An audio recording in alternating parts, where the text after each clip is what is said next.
بابا بلے شاہ صاحب رحمت اللہ علیہ کا ایک شعر ہے کہ چور چکا چودھری تے ہنڈی رن پردھان۔ ایک مرتبہ پھر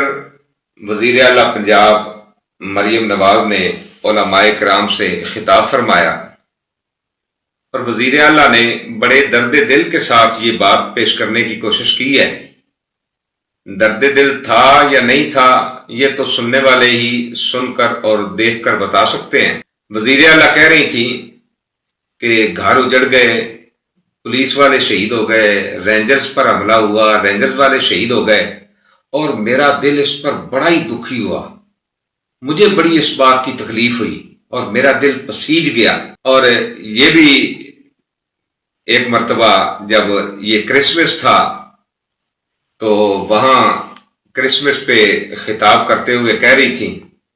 کہ میں بچپن میں مشنری اسکول میں پڑھتی رہی ہوں، اور جب علماء سے خطاب کیا تو وہاں کہہ رہی تھی کہ ہم جب چھوٹے ہوتے تھے تو جب میلاد کا جلوس گزرتا تھا تو ہم اس پر پھول پھینکتے تھے۔ پتہ نہیں وزیر اعلیٰ پنجاب کو یہ مشورے کون دیتا ہے کہ جب علماء کے پاس آئیں تو کہا کہ ہم میلاد کے جلوس پر پھول پھینکتے تھے، جب وہ کرسمس پہ گئیں تو کہا کہ میں مشنری اسکول میں پڑھتی رہی ہوں۔ اب کوئی کہیں یہ مشورہ نہ دے دے کہ وہ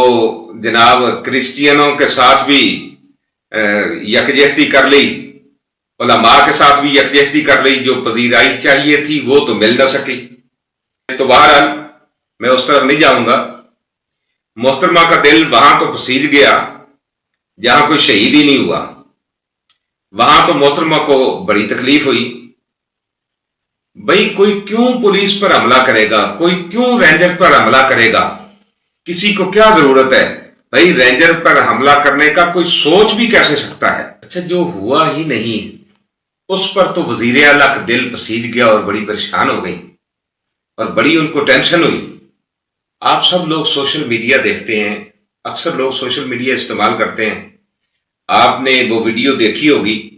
کہ تحریک لبیک یا رسول اللہ پاکستان کے کارکنان کس احترام کے ساتھ رینجرز والوں کے ساتھ پیش آئے۔ یہ ہے وہ رینجر کے لوگ جنہوں نے ہمارے بھائیوں کو شہید کیا ہے، اب یہ ہمارے اثار میں ہے، اور ہمارے قائدین کا ظرف دیکھیں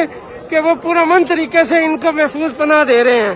ہم تو ان کو بھی کہتے ہیں کہ ستمگر ادھر آ، ہنر آزمائے تو تیر آزمائے، ہم جگر آزمائے۔ یہ اس کے سر پہ گولی لگی تھی اور یہ انہی کو بچانے کے لیے اب سامنے کھڑا ہوا ہے۔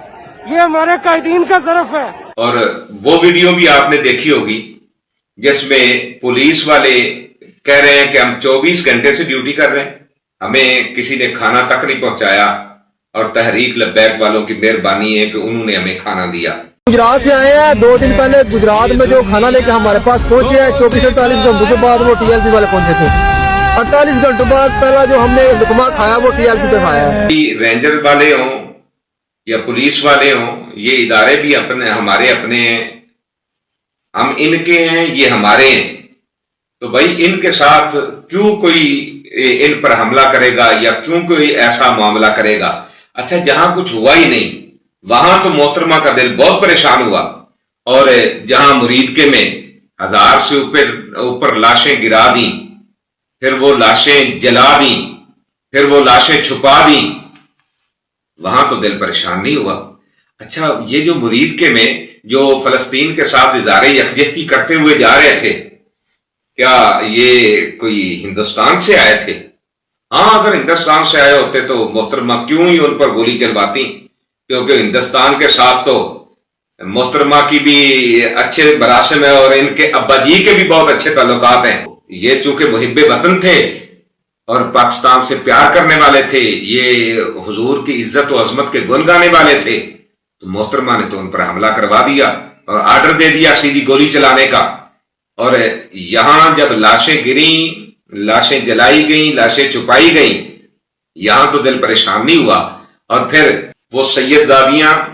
جو اپنے بھائی کا لاشا لینے کے لیے گئی تھی، وہ لاش بھی اغوا کر لی گئی۔ ان سید زادیوں کو جو آل نبی اولاد علی ہیں ان کو بھی اغوا کر لیا گیا، اور مرد پولیس والوں سے ان پر تشدد کروایا گیا۔ اتنا تشدد کہ ایک سید زادی وہ حاملہ تھی، مرد پولیس اہلکاروں کے تشدد سے اس کا حمل ضائع ہو گیا۔ یزید بھی قبر میں شرما رہا ہوگا کہ مجھے لوگ کہتے ہیں سیدوں پر اس نے ظلم کیا ہے، یہ تو کوئی میرا ریکارڈ توڑنے والے بھی آ گئے۔ تو محترمہ جب اس آل نبی اولاد علی پر تشدد ہو رہا تھا تو اس وقت آپ کا دل پریشان نہیں ہوا؟ میں سوچ رہا تھا کہ انسان جتنا بھی گناہ گار ہو نا، لوگوں کے سامنے آ کے جھوٹ بولتے ہوئے اسے کچھ نہ کچھ شرم تو ضرور محسوس ہوتی ہے۔ ہاں، پردے کے پیچھے اس کا کردار جیسا بھی ہو، ہم کسی کی ذاتی زندگی کی طرف نہیں جائیں گے، بلکہ میں تو یہ کہوں گا کہ وہ مینا خان نے یا شفیع جان نے جو بات پنجاب اسمبلی میں کہی ہے وہ بھی نہیں کہنی چاہیے تھی۔ کسی کا ذاتی کردار کیسا بھی ہو اس کی ہم بات نہیں کرتے، اس پر ہم اس کی بات نہیں کرتے، ہم اس کی طرف نہیں جاتے۔ اور میں تو یہ بھی کہوں گا کہ محترمہ، انسان کو اتنا بھی شرم و حیا سے عاری نہیں ہونا چاہیے کہ بار بار جھوٹ بولے اور کہے جناب یہ اسلام کے نام پر دہشت گردی ہو رہی ہے، یہ اسلام کے نام پر دہشت گردی پھیلائی جا رہی ہے۔ محترمہ، میں یہ پوچھنا چاہتا ہوں کہ فلسطین کے ساتھ اظہار یکجہتی اپنے مسلمان بھائی جن پر ظلم ہو رہا ہے، بمباری ہو رہی ہے، ان کے حق میں آواز اٹھانا یہ کب سے دہشت گردی ٹھہرا؟ یہ کب سے دہشت گردی ہو گیا؟ اور آپ تو بڑی نرم دل کی عورت ہے نا، بڑا نرم دل ہے آپ کا دل پسیج گیا، آپ بڑی پریشان ہو گئی۔ ہاں، آپ اتنی نیک عورت ہیں، اتنی اللہ والی عورت ہیں کہ آپ کا خامد آپ سے اتنا پریشان ہے کہ وہ بیچارہ دعائیں کر رہا ہے۔ مجھے تو کوئی بتا رہا تھا کہ آپ جناب اس کا جہاں چاہتی ہیں پکڑ کے اس کا ہاتھ جھٹک دیتی ہیں، اور وہ بیچارہ دعائیں مانگ رہا ہے، یا اللہ کو غازی ممتاز قادری بھیج دے، یا اللہ کو غازی ممتاز قادری بھیج دے۔ وہ بیچارہ ڈرتا ہوا تمہارے مرنے کی دعا تو نہیں کرتا، لیکن یہ دعا وہ ضرور کر رہا ہے، یا اللہ کوئی ممتاز قادری بھیج دے۔ علماء کے سامنے یہ جو تقریر آئی ہوتی ہے نا محترمہ، آپ اس سے اجتناب کریں۔ ہم کسی کی ذاتی لائف پر تو نہیں جاتے، لیکن یہ علماء کرام ہی آپ کو بتا سکتے ہیں جن میں آپ خطاب کرتی ہیں کہ جو اللہ کے بنائے ہوئے چہرے کو بگاڑے، لاکھوں روپیہ لگا کے اپنی من مرضی کے مطابق بنوائے، اس پر قرآن کیا کہتا ہے، اللہ اور اس کے رسول کا حکم کیا ہے۔ پتہ نہیں آپ کو کون مشورہ دیتا ہے کہ آپ اتنے دھڑلے سے جھوٹ بولتی ہیں کہ لفظ جھوٹ بھی وہاں پر شرما جاتا ہے۔ اور آپ جو علماء کے سامنے کہتی ہیں نا کہ دکھاؤ مجھے لاشیں کہاں ہیں، اب تو سوشل میڈیا پہ ہر ایک نے دیکھ لی لاشیں، ہر ایک کو نظر بھی آ گئیں، ہر ایک نے لاشیں تو دیکھ لی، لاشیں تو نظر آ گئیں، لیکن آپ کو شرم نہیں آئی۔ محترمہ، آپ کا خاندان تو وہ خاندان ہے جو مودی، ٹرمپ اور نیتن یاہو کا یار ہے اور پاکستان کا غدار ہے۔ اور میں یہ بات بڑی ذمہ داری کے ساتھ کر رہا ہوں۔ جناب کا والد نواز شریف جب چوری کے پیسوں سے لندن میں فلیٹ خرید کر واپس آیا اور وہ مینار پاکستان میں گھسا تو اس کے ہاتھ میں تسبیح تھی۔ یہ وہی نواز شریف ہے کہ جب برسر اقتدار تھا، جب یہ وزیر اعظم تھا اور اس کا بھائی وزیر اعلیٰ تھا، تو اس وقت انہوں نے مسجد کے 4 سپیکروں میں اذان دینے پر پابندی لگائی کہ 4 سپیکروں میں اذان نہیں ہوگی، 1 سپیکر میں اذان ہوگی۔ یہ وہی نواز شریف ہے جس کے دور میں غازی ممتاز قادری کو پھانسی دی گئی، یہ وہی نواز شریف ہے جس کے دور میں ختم نبوت کے پہرے داروں پر فیض آباد میں گولی چلا کر لاشیں گرائی گئیں۔ یہ وہی نواز شریف ہے جس کے دور میں کرکٹ کے لیے مسجدوں کو تالے لگائے گئے، اور جب اس کی بیٹی برسر اقتدار آئی، اس ظالم کی بیٹی جب برسر اقتدار آئی تو اس نے کہا کہ میں اپنے باپ کا ریکارڈ توڑوں گی۔ اس نے کیا کیا؟ 8 سے اوپر لوگوں کو سیدھی گولیاں مار کر مریدکے میں شہید کر دیا، لاشیں جلا دیں، لاشیں غائب کر دیں، اور سینکڑوں کی تعداد میں مساجد اور مدارس کو سیل کر دیا۔ وہاں اللہ اکبر کی آواز بلند کر دی، وہاں جو اللہ کا قرآن پڑھا جاتا تھا بند کر دیا، علماء کے گھر لوٹ لیے، مشائخ کے گھر لوٹ لیے، کاروبار سیل کر دیے، اور صرف یہیں تک نہیں رکی، آج بھی دیکھ لیں مسجد رحمت للعالمین آج بھی اس کو تالا لگا ہوا ہے، اذان نہیں ہوتی،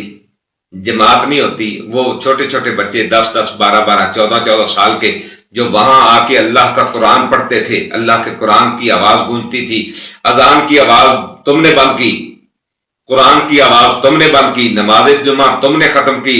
مسجد میں نمازوں پر پابندی تم نے لگا دی، اب بھی مسجد رحمت للعالمین سیل ہے، اور اس پر تو تمہارا دل پریشان نہیں ہوا۔ اس کے ساتھ میں مفتیان کرام، زینت العلماء، فخر العلماء، مفتی اعظم پاکستان حضرت علامہ مولانا مفتی مریب الرحمان صاحب، استاد العلماء حضرت علامہ مولانا مفتی راغب نعیمی صاحب اور دیگر علماء کرام، اور خصوصاً وہ جو محترمہ کی نشست میں جلوہ فرما ہوتے ہیں، ان تمام علماء کرام کی خدمت میں ایک لیٹر روانہ کر رہا ہوں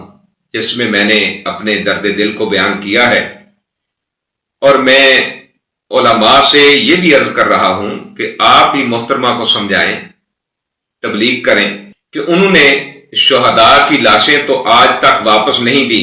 کم از کم شہداء کے ورثاء کے زخموں پر نمک تو نہ چھڑکیں۔ اور محترمہ آپ سے رہنمائی مانگتی ہیں، وزیر اعلیٰ پنجاب آپ سے رہنمائی مانگتی ہیں، تو آپ ان کی رہنمائی فرمائیں، ان کو تبلیغ کریں کہ جھوٹ بولنا کتنا بڑا گناہ ہے، اور مقتدر علماء کو سامنے بٹھا کر پھر بار بار جھوٹ بولنا یہ کتنا بڑا گناہ ہے، اور علماء کو، مشائخ کو، سادات کو اٹھا کے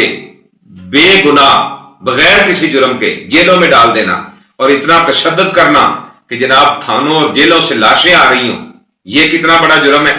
وزیر اعلیٰ پنجاب نے یہ جو گفتگو کی ہے، اس سے شہداء کے ورثاء کے دل دکھے ہیں، میں ان سے معذرت خواہ ہوں۔ چاہیے تو یہ تھا کہ آج علماء ذی وقار کے سامنے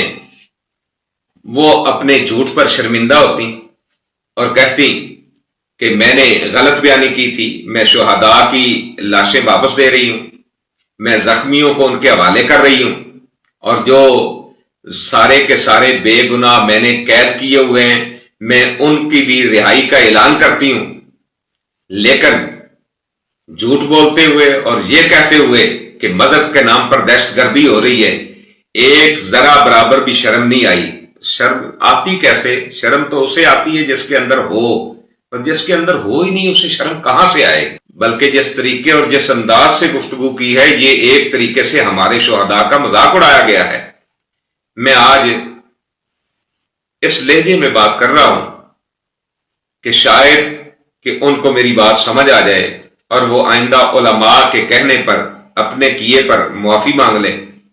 میں نے بہت دھیمے لہجے میں بات کی ہے کہ شاید لہجے کی نرمی کسی کے دل پر اثر کر جائے، اور فلسطین کے مسلمان آج بھی پاکستان کی طرف دیکھ رہے ہیں، پاکستان کی عوام کی طرف دیکھ رہے ہیں، پاکستان کے اداروں کی طرف دیکھ رہے ہیں۔ خدا را اپنے ان مسلمان بھائیوں کا دست و بازو بنیے،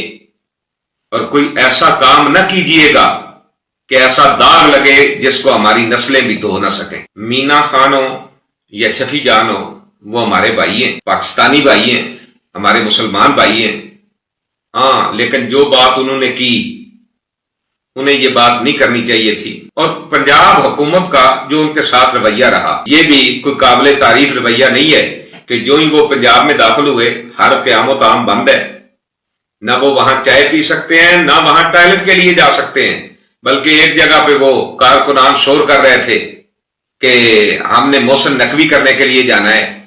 تو یہ الفاظ بھی انہیں استعمال نہیں کرنے چاہیے تھے، کسی کا نام یوں نہیں بگاڑنا چاہیے۔ تو بہرحال یہ بھی قابل مذمت ہے کہ جناب قیام و طعام پہ پولیس لگا دی جائے اور کہیں رکنے نہ دیا جائے، جگہ جگہ پہ رکاوٹیں کھڑی کر دی جائیں، اور جس ہوٹل سے وہ کھانا کھائیں اس ہوٹل کا لائسنس ہی کینسل کر دیا جائے، اور اگر وہ لاہور کے اندر کھانا کھانے کے لیے جائیں تو پوری مارکیٹ ہی بند کر دی جائے، لائٹیں بجھا دی جائیں۔ بھائی یہ کون سی جمہوریت ہے اور یہ کون سا مہمانوں کا استقبال ہے؟ پنجاب حکومت کا یہ رویہ بھی کسی صورت قابل برداشت نہیں ہے، اور جو تم نے تحریک تحفظ آئین پاکستان کے ساتھ کیا، یہ بھی کسی صورت قابل قبول نہیں ہے، انتہائی قابل مذمت ہے۔ جو تم نے سہیل افریدی کے ساتھ رویہ روا رکھا، کسی بھی جمہوری ملک کو یہ کبھی بھی زیب نہیں دیتا، اور جو تم نے عمران خان کی بہنوں کے ساتھ کیا اور پی ٹی آئی کے کارکنان کے ساتھ کیا کہ جب وہ سورہ یاسین پڑھ رہے تھے، اللہ کا قرآن پڑھ رہے تھے، ان پر گندا پانی پھینکا، تو میں وہ جو علماء کرام وزیر اعلیٰ پنجاب کے سامنے بیٹھے ہوتے ہیں اور جن سے وہ مشورہ مانگتی ہیں، میں ان سے کہوں گا کہ ضرور اس کو سمجھائیں کہ قرآن پاک کی بے ادبی اور بے حرمتی کا کتنا گناہ ہے اور یہ کتنا بڑا جرم ہے، اس طرف بھی اس کی توجہ دلوائیں۔ جب آپ لوگوں نے دیکھا کہ تحریک لبیک یا رسول اللہ پاکستان تو مقبول ہوتی جا رہی ہے اور سعد حسین رضوی مقبول ترین لیڈر بن چکا ہے، اس کے ہر جلسے میں لکھوں کھا لوگ ہوتے ہیں، دنیا ان کی طرف کھینچی چلی جاتی ہے، تو تم نے پھر تحریک لبیک کے ساتھ سعد رضوی کی اس جماعت کے ساتھ یہ ظلم کیا، اور پھر 13 اکتوبر سے لے کر آج تک تم سعد رضوی کو ہر جبر استعمال کرنے کے باوجود ان کے موقف سے نہ ہٹا سکے۔ دنیا جانتی ہے کہ ایجنسیوں کی تحویل میں رہ کر اپنے موقف پہ ڈٹا رہنا یہ کتنا مشکل کام ہوتا ہے، لیکن سعد حسین رضوی، میں دونوں ہاتھوں سے تیری عظمت کو سلام پیش کرتا ہوں کہ تو نے پوری امت مسلمہ کا سر فخر سے بلند کر دیا، اور آج بھی تو یہی کہہ رہا ہے کہ فلسطین سے ہمارا رشتہ کیا، لا الہ الا اللہ محمد الرسول اللہ، اور آج بھی تیرا پیغام ہر ظالم کے کانوں میں گونج رہا ہے کہ مر جائیں گے، ظالم کی حمایت نہ کریں گے، اور احرار کبھی ترک روایت نہ کریں گے۔ ان قریب انشاءاللہ آپ کے ساتھ دوبارہ ملاقات ہوگی، اور اس میں آپ کو بتاؤں گا کہ نواز شریف، شہباز شریف، مریم نواز کی جماعت مودی کی یار ہے، پاکستان کی غدار ہے، اور ایسی جماعت کو تمام سیاسی اور مذہبی جماعتیں یہ مل کر آواز اٹھائیں کہ اس جماعت کو پاکستان میں کالعدم ہونا چاہیے۔